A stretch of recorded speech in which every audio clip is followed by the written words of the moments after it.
So if you're an agent at Compass, EXP, Coldwell Banker, this is going to be a great conversation because I'm here with Kelsey Charles, and she's been at all those brokerages, plus Real. So we're going to be talking about her journey to Real and, more importantly, what she's done to gain a huge client base through Facebook groups. So Kelsey, thanks for coming on and talking with me. Thanks for having me, Jonathan. I'm excited. Yeah, sure thing. Can you give me a little snapshot of how you got started into real estate, and then we can dive into some of the current things that you're doing? Yeah, sure. I'll try to keep that short. So I met my husband in Hawaii after I moved here at 18. We moved in together, had our first child. He retired from the Navy. Then we moved to Florida. I really missed Hawaii and wanted to move back. So we moved back to Hawaii. Decided to get into real estate because I didn't want to finish college, the one that I had started at. I just not really a fit for it. So got my real estate license while we were practically starving in Hawaii. It's really expensive to live here, as I'm sure you know. Oh, yeah. So we skipped 3 months of our rental mortgage payment to get my MLS dues and all my real estate stuff paid for, which was a big risk. And my husband believed in me for some crazy reason. He thought that I would do well. I had no idea. I started out at Coldwell Banker, didn't really know where else to go. It was between that or EXP. I really wanted some in-person training. I was told that would be a better fit for me. Sometimes I do have regrets that I didn't start at a cloud brokerage first because it seems to be such a good fit for me now. Though I do think that initial mentorship was helpful, and I might have felt like an island. Who knows? I might not have had the same success. But I made Rookie of the Year at Coldwell Banker my first year, 2019. I sold 12.2 million. I think it was like 17 or 19 units. So I walked the stage that year for, I think, the Pacific region or Hawaii at least for Rookie of the Year. Wow, that's incredible. You said skipping 3 months of your mortgage payment to just pay your dues. So it's not like you had any money for advertising or big time branding or photography or videography, and yet you're making Rookie of the Year in a place like Hawaii, which I know is a very competitive, very high market. So that is extremely impressive. I am definitely interested to find out how you did that. Thank you. Yeah, I couldn't even afford a headshot. So, and we were struggling for food. So definitely no money for advertising. It was really just hitting the ground running. Okay. So you make Rookie of the Year, and that was at Coldwell Banker. And then where'd you go? And then I went to EXP. So my goal of Coldwell was to get enough out of it, get some training. And then once I found out Rookie of the Year was an award and you got a Tiffany pen that said Rookie of the Year, I was like, okay, I'm going to stay for that. So I stayed for that, paid about an extra 180 grand in split that I wouldn't have if I had been at EXP or another brokerage. My split was about 50%. And going into real estate, you have no idea that that's not normal, right? You're like, oh, well, I'm making like 7,000, like that's so much money, but the brokerage is making 7,000. You don't realize like what the opportunity is missed, right? So you were part of the team with Coldwell Banker, or you were just a regular agent? Just a regular agent, just solo, just came on like a total newbie. I had no idea. I didn't interview other brokerages or anything like that. Just came straight in. I just believed what they said. And I had a really good mentor, really good broker, though they were super busy, super popular brokerage, lots of brand recognition at the time, until that all changed during COVID. And I was wanting to move to EXP, but then COVID seemed like the perfect excuse. I really love my broker, and it was hard to have that face to face to be like, hey, I'm leaving. It's not you. It's, for greener pastures for me. So I was able to send an email because we weren't allowed to talk to people in person at the time. And I said, hey, I'm leaving. They offered me a really good split, one I had never heard of before. And I said, like, it still doesn't make sense. Not with the opportunities to earn stock, attract, have a higher split, all these things. Like, it's in the end, it just still doesn't make sense. Do you mind me asking you what the new offer was? Yeah, I don't mind. I didn't sign an NDA or anything. I think it was like 93% or something like that I had never heard of. And I was at like 60-40 at that point, right? Okay. So, and there was no cap? No cap ever. Yep. No stock awards. And then they ended up offering me a sign-on bonus like a few years later, but I had already been well entrenched and happy at Real. So yeah, that's kind of how that went. Yep. So I hopped over to EXP. So what were the big things that led you to EXP from Coldwell? Yeah, so I'm really big tech person, and like we had talked about a little before this call, the technology was like a fax machine and a printer. I didn't know how to use either of those, and I wasn't really interested in learning. I was more interested in marketing and internet lead gen. Yeah. And no one in my office knew how to do it, or if they did, they didn't share it, and everything was like a big secret. So I liked the collaboration at EXP. I liked SkySlope. I like all the back end stuff, the world, anything that would attract anyone to Real. But what that was in the early stages of that technology to kind of see where my numbers were. Like when I was at Coldwell, there was no tracking system. I didn't even know how much I was making. Like I didn't even know 1 month that I had made like 40 grand, right? because there was no method to really track it. There was no CRM that was really useful or that I knew how to use or was interested in using that didn't look embarrassingly grandpa. That's why I moved to EXP. Mostly for KV Core. That's what I was most interested in. And so, what year was that, by the way, moving into EXP? I think it was 2020 or 2021. Okay. And so it's not like this was ages ago when you're No. talking about the Yeah. lack of technology in Caldwell Banker. I mean, we're just talking about a few years ago, really. Okay. So you go into EXP. Yeah. You go in there primarily for the technology, stock awards, rev share, that kind of thing, and the collaboration that you get because you're collaborating with people out of just Hawaii. We didn't even say that. You're from Hawaii. Yeah. So that's an important thing for me to say. But yeah, so you're able to collaborate with everybody in, I don't know, what do you say, mainland? Yeah, the mainland. I'm actually from Wisconsin, but I've lived in Hawaii since '09. So I'm not Hawaiian, but I'm a local, I think, at this point. At least my friends say I am. But yeah, so we get to collaborate with the mainland, which was cool. And I see that they're light years ahead of things. And what interested me a lot was learning about how they work with their lenders a little differently on the mainland, is that the lenders do marketing. Here, lenders really don't do marketing. They hang out with agents, they get all their referrals from agents. They don't outwardly prospect. They don't know Facebook ads, all of these things. And I was like, oh, that's so cool. Their lenders like actually bring them leads. They have all these opportunities. They know marketing the same way a real estate agent. So that's one thing that really interested me in that. I still don't have that relationship or that person yet. I have a really great lender and she's awesome and she sends me leads. But as far as like seeing that their lenders were on the same wavelength for marketing as real estate agents, that was really interesting to me. There's definitely things that you learn about from other market centers, other areas that you would just never think of in your local area. Totally. I feel the same way about a lot of different things. And so then you went from EXP to Compass. What were the problems that you were experiencing at EXP that led you to looking at Compass? I think I would say a big part of it was COVID, and I had my team. We weren't feeling a ton of support. EXP was growing like crazy in Hawaii. In my opinion, wasn't really growing in a healthy way. We had one PB who was totally overloaded, and she's an amazing person. She's my sponsor at Real, but she was just doing like way too much work. We didn't have the support staff that they do have now at Hawaii EXP. So they were growing super huge. I was super busy. I was running like 12 escrows a month. I had a team of 11 at the time. And personally, I would run like 12 escrows a month. So I was super busy, but my team needed a lot more. And it was more than I could just give as one agent, right? So they needed a culture. So I thought that was something that Compass could give us. So we also, I'll disclose that we did get a sign-on bonus to go over to Compass to get some marketing dollars behind us. Like a lot of folks who went over to Compass, Yeah, like all of us, yeah. And then the promise of a good split in the beginning, and then that they were going to be a technology company. Sorry, instead of just another real estate brokerage. They started during COVID, and I was excited to get some office time again. I actually missed that, or the face-to-face thing. Turned out that wasn't really going to be a thing just because of the rules, though I was recruited by someone in California that didn't really know what was happening on the ground in Hawaii.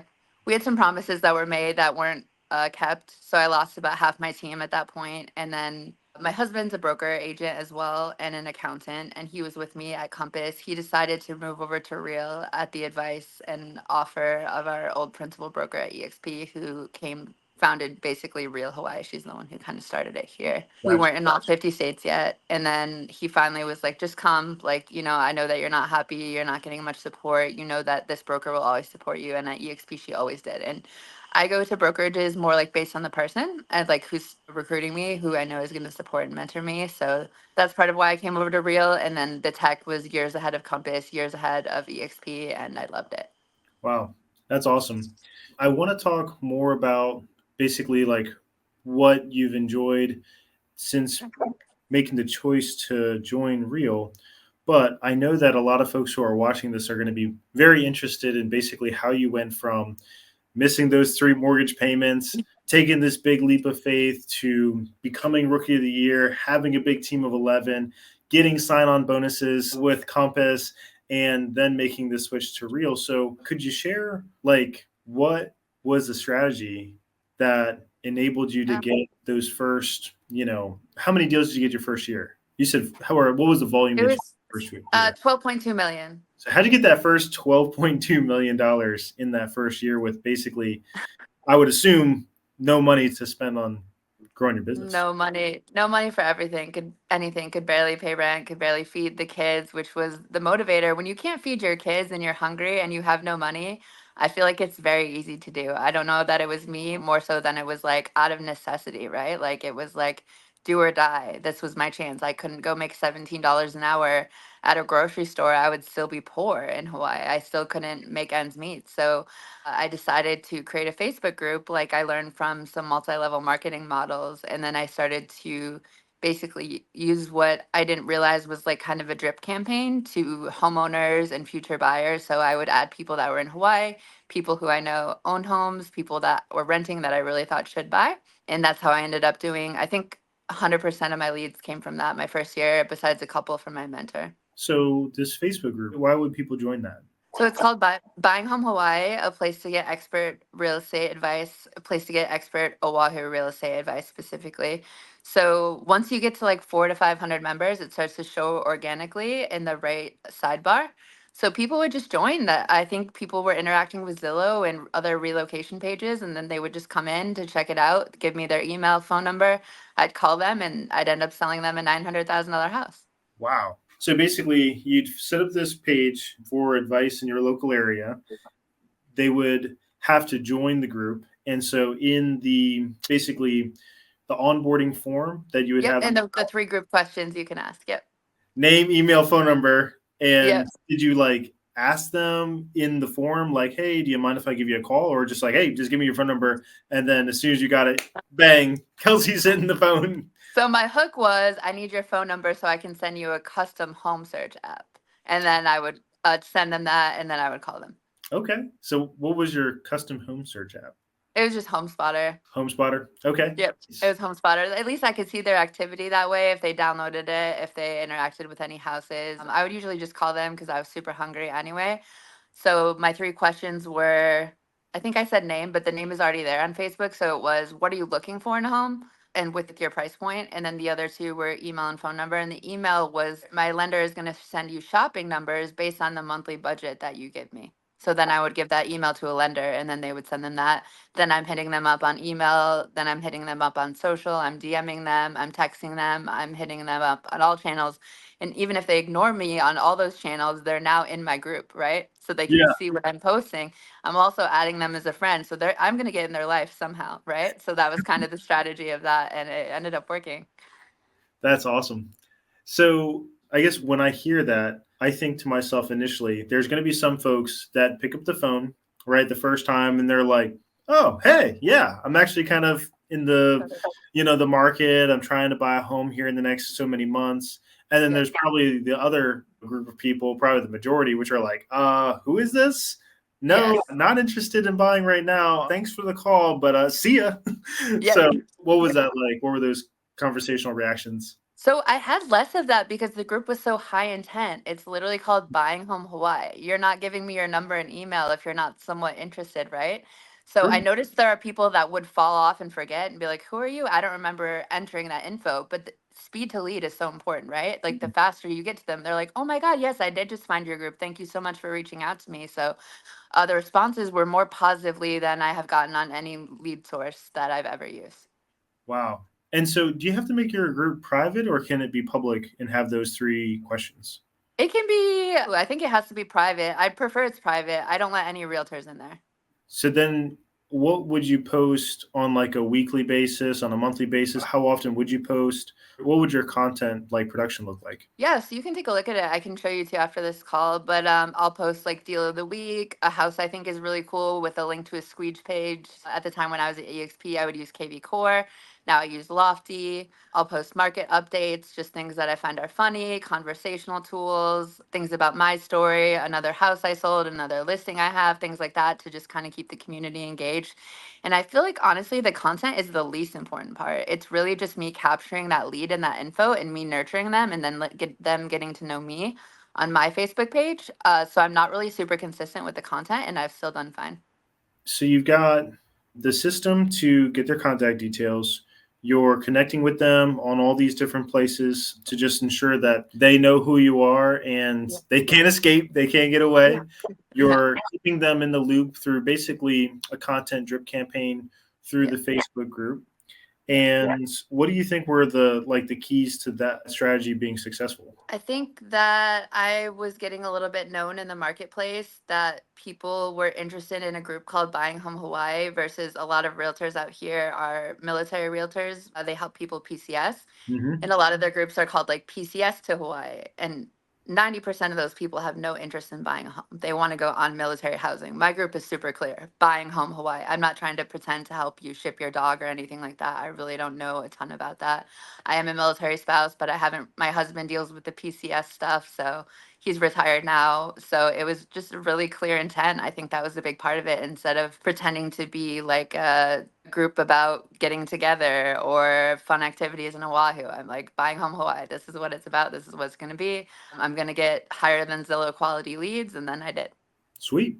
So you said that you have to get like 400 members in order for your group to get promoted on the sidebar, right? Yeah, to get that kind of organic reach, I've done a few studies. I've helped a few people do the same method. I coach on it. So between 4 and 500 people is what we found.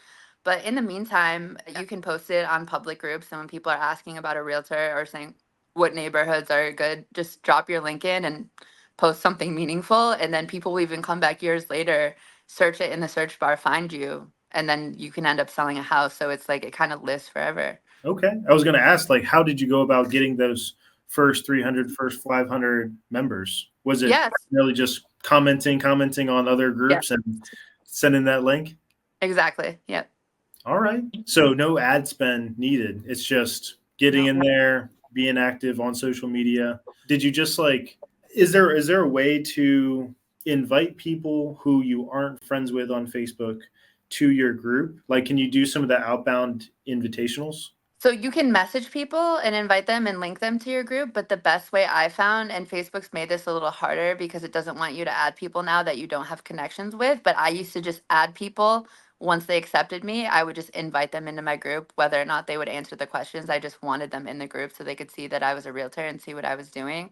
Now, if they request to join my group, I try to add them. If Facebook doesn't send the ad request through, and I am maxed out at like 5,000 friends or something, so I have to go and delete people every so often. I'll just message them and say, hey, this is my group. But a lot of them now are just finding it first. Great. So in other words, once you get that momentum going, people are just organically coming to the group, probably Exactly. a blend of word of mouth and Facebook discovery. Yep. So is that something that you now have like a virtual assistant do, or are you still getting in there and manually making those, accepting people and still calling people and things of that nature? Yeah, so I did have a virtual assistant when I was in the initial build. She got me to about 1,000 people, and now I mostly do it myself. I kind of pick and choose who I'm going to follow up with, and then if their budget's like 125,000, like I'll let them in the group, but maybe I'm not going to do a direct outreach, or if I have time, depends on how busy I am. But I like to manage it myself. And so is that still your number one source of business? It is. Yep. And yet you're running a team of currently how many agents? We have 4 agents. So are you feeding those 4 agents leads from that group still? Yes, correct. Okay. So like how many people do you have in this group? There's only like 1,000, but I have like 100 requests just sitting there that I need to sort, and I probably should get another VA to go through and deal with that. But I Wow. find that the hotter the better. If they've been sitting there for a little while, then it's likely that they already bought a house or something like that. So I do some business on referral. I shouldn't say it's 100% from the group, but the majority is like my sellers now are buyers that I found through the group. That makes sense. And you know, when I was doing marketing for other agents for the last like 2 years prior to becoming an agent, that's what I found too, is Yeah. that whenever you run ads or you run promotions for sellers, they always perform terribly. Yeah. But as soon as you start running ads for buyers or you start doing organic content for buyers, that's where it's at. Because even though, yes, people want to get sellers, the reality is in order to get them, you oftentimes get them on the buy side first, and then they become sellers Totally. on, or they're upgrading and they're buying because that's the sexy thing to do. But they also, yes, I gotta get rid of this piece of shit as well. You know? Yeah, exactly. Yeah. And I honestly really enjoy buyers. So that's why I started it that way. And I knew for a new agent that buyers were the way to go. Now, with the way interest rates are, sellers are more the way to go. But I still am always hunting for buyers. I love to work with buyers since that was my initial bread and butter. Got it. That makes sense. And so, do you have any particular advice for folks who are interested in getting that started up themselves, in addition to what you said so far? So just get started. Learn how to start a Facebook group. If you don't know how to already, it's super simple. You just go to your groups and click create new group. Decide what your market's going to be, what your niche was. I initially started with VA buyers, so that was military buyers, and then create a few like little micro blog posts. Mine were like intro to buying a home, costs related to buying a home, what working with a lender is like, why you hire a realtor, here's my home search site, things like that that you can tag people in and give them information about your local market to tell them something that no one else can tell them. Yeah, I think that's going to be super helpful for anybody that is looking to do similar things to yourself because, hey, that seems like super doable, like as a strategy. Yeah, I'm totally. just thinking of like, man, like my strategy to go get buyers and sellers, like in my marketplace, to be honest, it's very complex. And like few people are going to be able to do that because they don't have 7 years of marketing and media experience to do it. Totally. I'm just like, shoot, I wish I did Kelsey's strategy. Yeah, I mean, I've never sent a mailer, never like converted a Zillow lead or anything like that. I've tried the other stuff just to try to break into new marketplaces, but nothing has been as solid as this. So I'm sticking with it until, Facebook burns it down. Well, the old adage, if it ain't broke, don't fix it. Yep, that's right. And it's worked well and it's been very cost effective. So I can spend my money on my clients, seller credits, buyer credits, gifts, farming, keeping in touch, dinners, things like that. So that's worked well for me. Yeah, that's beautiful. So now you're at Real and you're very much in production. One of the things that was oftentimes a jab, I guess, against the folks that were at EXP, even people that were at EXP would sometimes say things like this, and they would be like, well, EXP is just for, folks who are looking to recruit other agents into the brokerage or whatever. And I haven't heard many people say that about Real because 90% of the agents don't participate in the revenue share, and most of us are just looking to sell real estate. Yeah, totally. Yeah. And so you've been to Coldwell Banker, EXP, and Compass, and those are all great producing brokerages, and yet you're really happy here at Real. So what are like the top things that you like the most here at Real now? I would say, and I just want to preface with this, I feel like I was recruited harder for Coldwell Banker and Compass than I ever was for Real or EXP. It was a little more organic, like those big ones. I mean, they've got the money to spend. They come at you a lot harder. They have closers specifically for that. It's not like a mentor or someone trying to get you in their downline, which I don't mind being recruited. I feel like that's a compliment, right? Would you mind asking your question one more time? I think I got off topic. Sure, because I also said it in a very convoluted kind of way. I was trying to think about how I wanted to phrase that. Yeah, no worries. So you're at Real now, and you're obviously a high producing agent, and you're at Real because you want to sell real estate and you want to get to that level. So with that being said, what are some of the things that has impacted your team the most, that have helped you the most, that you like the best here at Real as it relates to actually selling real estate? I love Sharon and Tamir. I would say our leadership is awesome. They've been very inspiring to me. Everything that we can get in workplace and Real Academy is not overwhelming to me like it was in the world at EXP. It was like too much was going on. I didn't know what to focus on. I feel like it's simple. It's like a Kajabi platform. What we have available to our agents, there's everything that you need. Like, I don't know how to send a mailer, but I know if I wanted to figure out how to send a mailer that someone's going to be able to answer, or there's going to be a course on it. And honestly, I would say the number one thing is reason, to actually know where my production is, like what I'm tracking, like what am I contributing towards my wealth, towards my stock program, towards my revenue share, knowing my numbers. And that's something I never really knew until I was at Real. Like one year I made like 700,000 and I had no idea until I checked my ticker and I was like, oh shit, like I didn't even realize, like, wow, I missed Elite by like $6 one year. Would have done better if I opened the app a couple of times, but we learn. Yep, for sure. And so you feel like, even because I mean, Compass is known and EXP is known for their technology. Their dashboards are not comparable to Reason. Not even a little bit, no. Wow. Well, I know that's true for EXP. Never been to Compass, so you don't know what you don't know. Absolutely. Okay. Well, I guess you already did, insofar as saying that it's the dashboard that you go to see all your production, all your transactions, knowing where you're at in the various stages of the deal cycle. In addition to the leadership, the education, and your dashboard, what are some of the other things that has helped maybe you or your team? Sure. I would say the culture within workplace, I think I did mention that a little bit, but I didn't really dive in, is my Google, my business got shut down. And then someone from Florida who has no interest in me or no benefit to spending their time to help me got on a phone call with me and taught me how to get it reactivated. And Wow. my team has that same opportunity, right? Like if I don't know the answer, someone's going to know the answer. And I find that there's always someone willing to share. It's such an open community. It's like you're not really joining a downline, you join a whole community when you join Real. So, I mean, pick the person that did influence you the most or that you want to choose as your mentor, your sponsor. But now that we have our mentorship program, your mentor can be separate from your sponsor, and that it's not like EXP where if you join the wrong downline, you might be in a pretty bad situation. For sure. Yeah, and actually, I'll kind of dovetail off of that in saying that I was part of the number one, like as I see it, the number one group within EXP, which is Mike Sherrard's group. He's the number one attractor for EXP. Of course. Actually, I liked it a lot. Like I thought that the Yeah. marketing, the training was really good. It was comprehensive, but at the same time, it's like no group within EXP is going to be able to provide nearly as much as the entire brokerage that Real is going to be able to provide. I mean, it's just kind of like a matter of numbers and talent. If you're able to pull from, at this moment, I think we're at 15 or 16,000 people in Real. Yeah. You got 16,000 people all contributing to one network.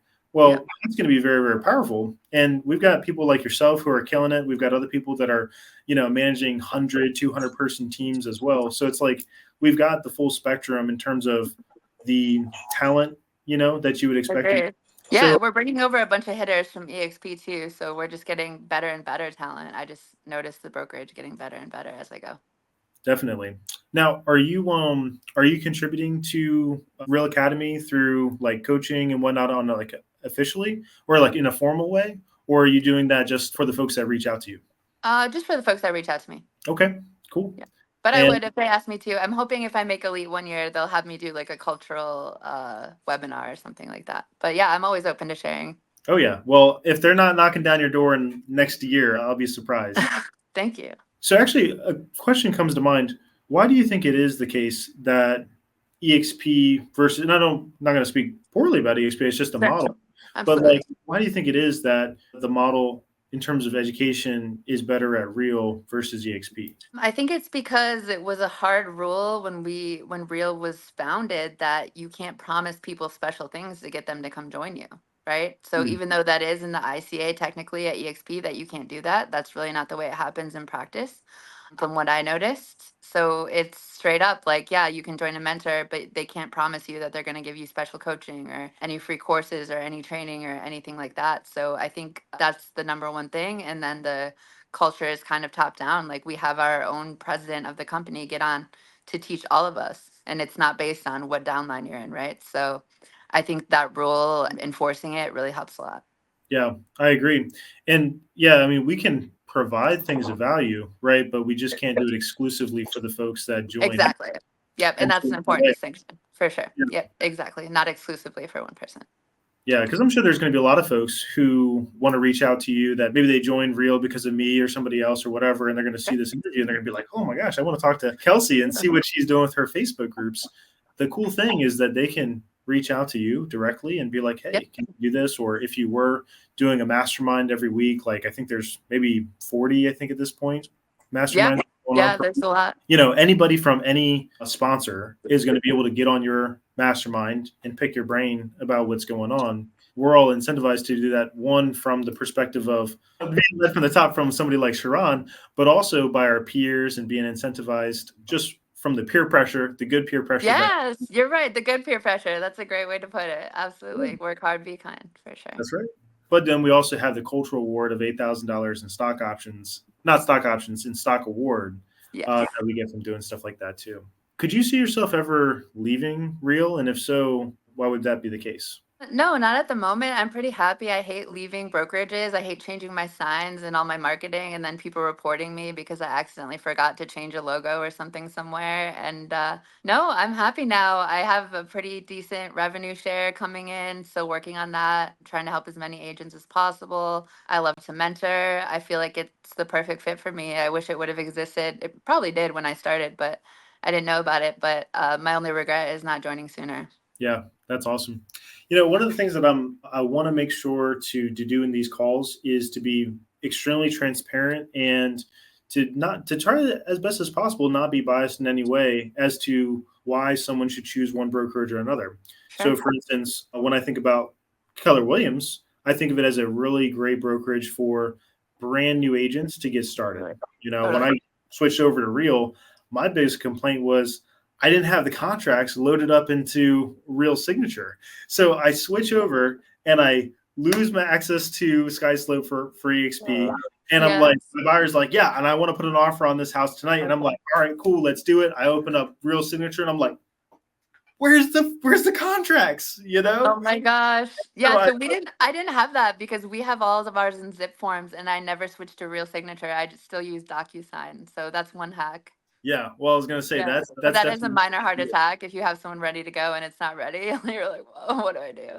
yeah. Fortunately, my sponsor, he had his whole dot loop set up, and so I was like, Bet. "Hey, man, can you give me access to that?" And he was like, "Yep, you got it. Here you go." Perfect. And Yeah, I I was able forget to how local it is. We don't use Dotloop at all. I like never see it over here. But yeah, DocuSign's where it's at. yeah, DocuSign, dot loop, SkySlope. You just Yeah. pick up what you want.